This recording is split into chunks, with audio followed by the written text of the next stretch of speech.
election. I believe that. I believe our intercession and prayers changed the course of America in 2016. We're at another threshold in 2018. Right. Again, this is not a time to lay down. This is a time to go on the offense, not the defense. There's a lot going on right now.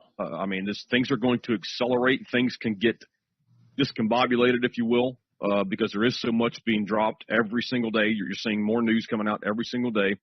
I think leading up to, I'll give you, for instance, the warfare for me, because me being one of the ones that prophesied Donald Trump in the office here, 90 days before the election, the warfare was so intense.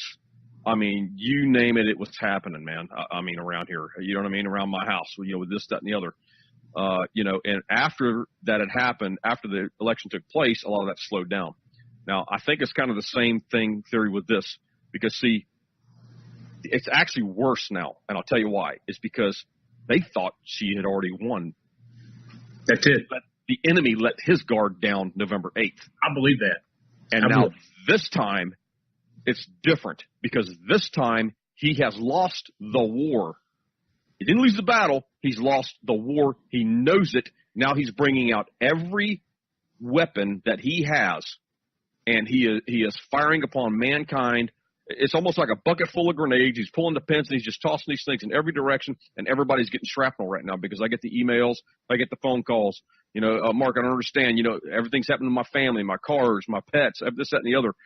Everybody's going through it. So right now, this is why I say it is important. Stay in prayer and stay in the warfare mode. We've got to stay on the offensive, driving the enemy back. The enemy's on the run. You don't take your throat off of an enemy when he's trying to kill you. That's right.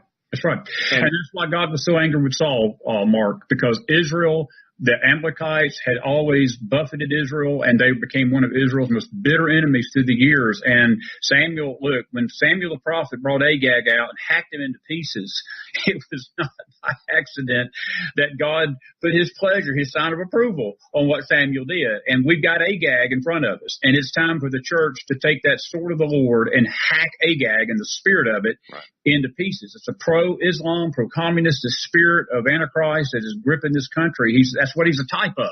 Right. And he stands before the American public mimicking and mocking us right now. And it's time that we take the sword of the Lord to him. Mark, I'm going to ask you a question. You brought up something a while ago, because we've been doing a lot of shows lately too on the pedophilia thing, and there's been just every single week there's new revelation. Like, we just came out of a week. We had a situation up in Pennsylvania, one diocese alone, 300 predator priests, over 1,000 children molested. Went back and did some research on it. A colleague of mine found out that since 1940, in 70 years, that one diocese alone, it's not all America, this is one diocese, 12,000 priests since 1940 in that same area of Pennsylvania have been charged or accused of some kind of sexual abuse. Probably that number of children could go anywhere from 10 to 30,000 children have been affected by that, and probably that number's low, honestly. Right. Where do you see that stream of this corruption and the exposure of that going? And look, I've talked to numerous people too about Hillary Clinton. One thing that the media has never, ever, ever addressed, ever, even Fox is scared to touch it, is her ties to occultism and her ties to these pedophilia rings and her ties to all this sacrifice and this wicked sex trafficking, pedestigate, whatever you want to call it, this pizza. I don't even know what you call it. The word is the spiriting or whatever. You may be able to share a little insight on that. How deep is this going to go, Mark? This is going to go globally. This is going to take down churches. This is going to take down ministries. This is going to take down all kinds of stuff.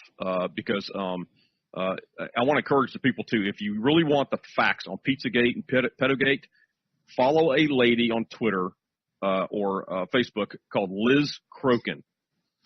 Liz is a 20-year journalist. She has never, ever been challenged on a story, brother. When this lady gives you the facts, you can take it to the bank. Her name is Liz Crokin, L-I-Z. Last name is C-R-O-K-I-N. And she will give you the facts on all of this stuff. If you follow her on Twitter, she's always breaking new stories, this, that, and the other.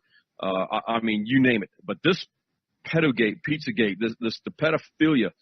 You have to understand, we got to go back a little bit. And I know people hear me harping on the church all the time. It's because God is trying to get his people out of the Babylonian system, period. The church is in trouble, brother. I'm telling you now, they're in trouble. They're part of the 501c3, which I have prophesied against. I have been lambasted by people, trying to stick up for the 501c3. And it's like, you don't understand where this all goes. It's like, do your research. God said it's a matter of God to conceal a matter. It's a matter of kings to search it out. So we have to search the matter out. The 501c3 is a demonic contract. Yes, it is. In covenant with Baal. Who is Baal? Baal is the strong man over America right now. Period. Baal is empowered by child sacrifice. Here we go with the kids again. Why do you think abortion has been allowed in our country? Why do you think prayer was taken out of our schools? Because the church remained silent for the 30 pieces of silver. People want to say, America's under judgment because of the abortion. No, they're not. It's the judgment that's on the church. The church is the moral and spiritual compass of any nation, period. In 1954, some people call it the Johnson Amendment. This guy wasn't that smart. He was a 33rd degree Mason. Yeah, I get it. His name was on the bill. But that's also the same year the Bilderbergs was established. It was a think tank that came up with this because they knew in the end times that pastors would become dirty, filthy lucres. And they said, if we can't beat them, join them. So prior to 1954, the church was flowing in power. We didn't have we had a lot of this stuff, but not to the extent that we have now. So when the church joined it, the devil's very patient, brother. He's very patient. So he waited 10 years, long enough to get enough churches under the 501c3 captured to say, okay, now we're going to go after the prayer in the schools. They take it out of the school. Where was the church? Silent. They couldn't say anything because of the 30 pieces of silver. Then he waits 10 more years, a total of 20 years. The big one, Roe versus Wade. Where was the church? Nowhere to be found. It's the child sacrifice of abortion that is empowering Baal over our nation, and the churches are in covenant with it. And I cannot stress this enough. Judgment is falling on the churches. Yes. I cannot, brother, I have wanted to scream this from the rooftops. Just tell people, if you don't get out of these 501c3 churches, don't walk, run. If your pastor will not listen to you, the Lord told me, he says, the sign will be, he said, Mark, many people have come to you with this message, before you, with this message, with the 501c3. He said, they're not listening. He said, you're the last before my judgment falls. And that was 2 years ago almost. Wow. And so now, go to your pastor, give them the information, because the problem is we got good people out there, brother, that are stuck in these churches that don't know any better. They don't have the knowledge of it. So God's trying to perform a rescue mission. And so go to your pastors, and he said the sign will be, if you give them this information, that's making this stuff happen. And so when you look at this, and we're trying to get people rescued out of these situations, we're trying, I wrote that prophetic word about the Rome and the Catholic Church. I don't know if you read that one or not. That this Pope was going to go down, basically. Yes. The church has got to be prepared, brother. Because this is what's going to happen. This is what the Lord showed me was going to happen. He said, Mark, there are going to be hundreds of thousands, if not millions, worldwide that have been caught up in the sex trafficking, human trafficking, the child sacrifice, the child sex stuff. He said there are going to be millions probably. And he says, they got to have some place to go. He says they're going to need love. They're going to need deliverance, which you're not seeing taking place right now in these places. They're going to need taken care of. Where are they going to go? The church is not prepared. So God's trying to prepare his church right now to get out of those systems and get prepared for the harvest that's coming. That's the harvest, brother. When the Catholics realize, I'm already getting the emails.